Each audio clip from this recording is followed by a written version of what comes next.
Always welcome साथियों, digital class हमेशा आपके साथ। आइए इंजीनियरों, किस तरह से आर्टिफिशियल रूप में बाहरों से फूल बरसाए जाते हैं, इस प्रकार की स्टडी करने वाले हैं साथियों हम रेफ्रिजरेशन एंड एयर कंडीशनिंग में। जैसा कि अब तक की मैकेनिकल इंजीनियरिंग की सीरीज कंप्लीट है, सारे नोट्स आपको पीडीएफ फॉर्मेट में अवेलेबल है साथियों। इन नोट्सों का इस्तेमाल आप गेट, बीटेक, एएमआई, स्टेट हो या आरआरबी या एसएससी, जेई, एई के एग्जामिनेशन हो साथियों, उनके कंपटीशन के लिए इनका इस्तेमाल कर सकते हैं।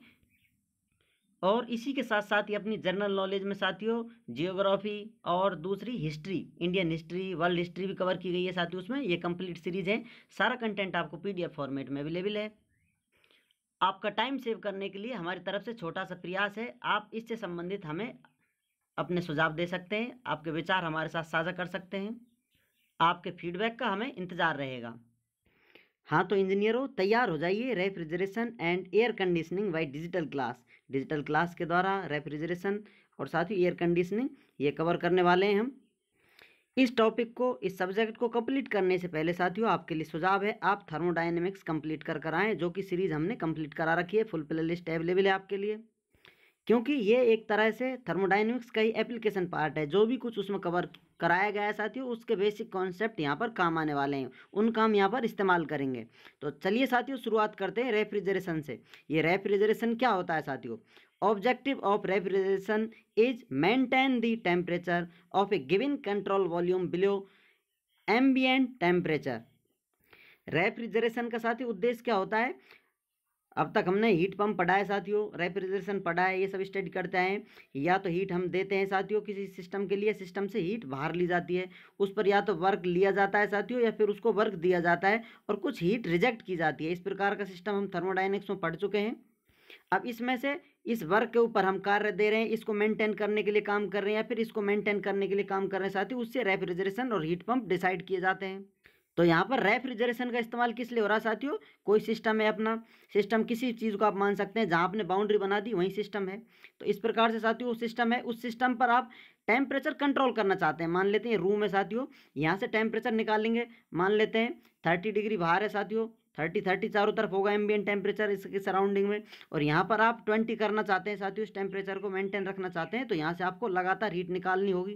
तो इसको कंट्रोल करने के लिए इसको कोई डिवाइस, प्रोसेस, सिस्टम लगाना होगा साथियों, जो इस प्रकार से यहाँ पर टेम्परेचर डिफरेंस क्रिएट किया जा सके, आपकी डिजायर कंडीशनिंग की जा सके किसी स्पेशल वॉल्यूम की।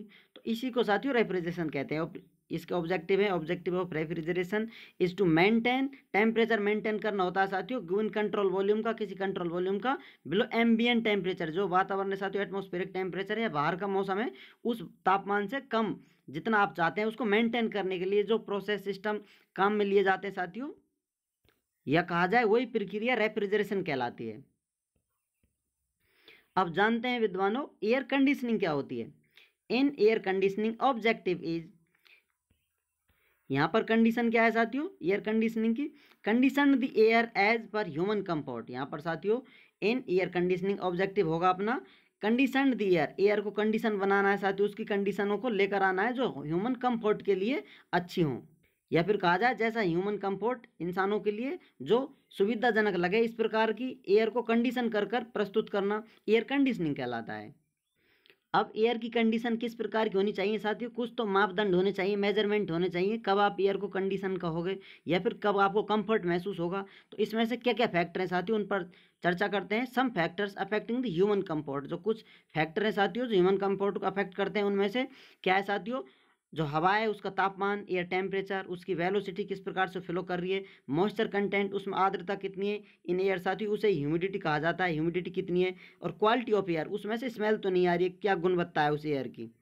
अब ये सब किस प्रकार से पता लगाया जाता है साथियों? ये एक प्रैक्टिकल डाटा होता है, हजारों लाखों लोगों पर प्रैक्टिकल किया जाता है। उसके बाद कोई कंपनी, सोसाइटी ये प्रैक्टिकल लेकर कुछ स्टैंडर्ड बनाते हैं साथियों। तो उस स्टैंडर्ड में से इस प्रकार की सोसाइटी, तो इस प्रकार के ऑर्गेनाइजेशन होते हैं साथियों, उनमें से एक है, ये आप देख सकते हैं एसएरे नाम से आप इसे प्रोनाउंस कर सकते हैं, जिसकी फुल फॉर्म है साथियों American society of heating refrigeration, या इसे आप रेफ्रिजरेटिंग कहें साथियों, एंड एयर कंडीशनिंग इंजीनियर्स। ये साथियों एक संस्था है जो ये सब स्टैंडर्ड बताती है किस प्रकार से ह्यूमन कंफर्ट के लिए क्या क्या आवश्यकता है, किस प्रकार से इसके मापदंड होंगे। इस प्रकार से ये सब स्टैंडर्ड बनाकर स्टडी की जाती है साथियों। और आपसे रिक्वेस्ट है, आपको बताया जाता है साथियों, सजेशन दिया जाता है कि आप यहाँ पर आरएसी कंप्लीट करने से पहले या स्टार्ट करने से पहले साथियों बेसिक ऑफ थर्मोडायनेमिक्स में सिस्टम सराउंडिंग यूनिवर्स, किस प्रकार से सिस्टम काम करता है, इस प्रकार से यदि आप पूरे को लें, इस प्रकार से जहाँ आप बाउंड्री बना देते हैं सिस्टम काम करता है, कोई बॉयलर है, ये कोई टरबाइन है, किस प्रकार से काम करते हैं साथियों, इसको थर्मोडायनेमिक्स में बेसिक पॉइंट लेकर आएँ, स्टडी कर आएँ। जैसा आप एक झलक यहाँ भी देख सकते हैं, बेसिक थर्मोडायनेमिक्स में हमने क्या क्या कवर कर रखा है साथियों, कौन कौन से टॉपिक इंपॉर्टेंट है जो आप देख सकते हैं साथियों। इसमें थर्मोडायनेमिक्स बाय डिजिटल क्लास, इसमें क्या एम है साथियों, इसके स्टडी थर्मोडायनेमिक्स की किस लेवल पर स्टडी की जाती है, क्या क्या इंपॉर्टेंट पॉइंट हैं, क्या मैक्रोस्कोपिक व्यू पॉइंट होते हैं, क्या माइक्रोस्कोपिक व्यू पॉइंट होते हैं, ये सब डिटेल, कॉन्सेप्ट ऑफ कंटिन्यूम, ये सब डिटेल स्टडी किया जा चुका है साथियों, आपको डिटेल में एक्सप्लेन किया जा चुका है। सारा कंटेंट अवेलेबल है आपको पीडीएफ फॉर्मेट में भी, और सभी कंटेंट की आपको वीडियो सॉल्यूशन अवेलेबल है। कहीं भी किसी सीरीज में कोई प्रॉब्लम आए, सिस्टम सराउंडिंग बाउंड्री किस प्रकार की होती है, ये सब डिटेल कवर किया जा चुका है। अब ये रिक्वायरमेंट है, बेसिक रिक्वायरमेंट आप इसे कह सकते हैं।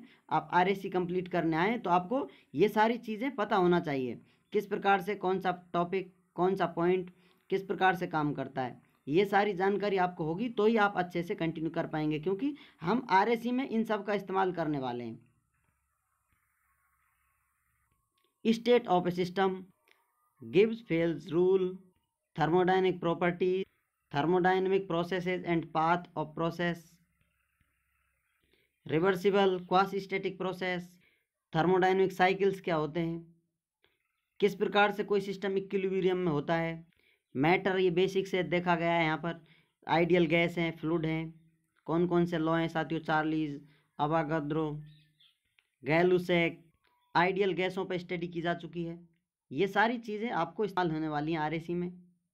क्लेसियस स्टेटमेंट हैं, वन डर वॉल ने क्या सजेशन दिया था, किस प्रकार से इक्वेशन करेक्ट की गई हैं, या फिर कहा जाए मिक्सचर ऑफ आइडियल गैसों के लिए किस प्रकार से इक्वेशन ड्राइव की जा चुकी हैं। तो इस प्रकार से डिटेल में आपको सब टॉपिक कवर कराए जा चुके हैं, उनको बार बार रिपीट करने का कोई फ़ायदा नहीं है, टाइम लॉस होता है, कंटेंट अवेलेबल है आपके लिए। और यदि आप ये सब कवर कर चुके हैं, स्टडी कर चुके हैं, आपके सारे कॉन्सेप्ट क्लियर हैं, तो आप यहाँ से कंटिन्यू कर सकते हैं। वीडियो को अंत तक देखने के लिए, चैनल को सपोर्ट करने के लिए आपका दिल की गहराइयों से बहुत बहुत धन्यवाद। मिलते हैं नेक्स्ट वीडियो में। जय हिंद, वंदे मातरम।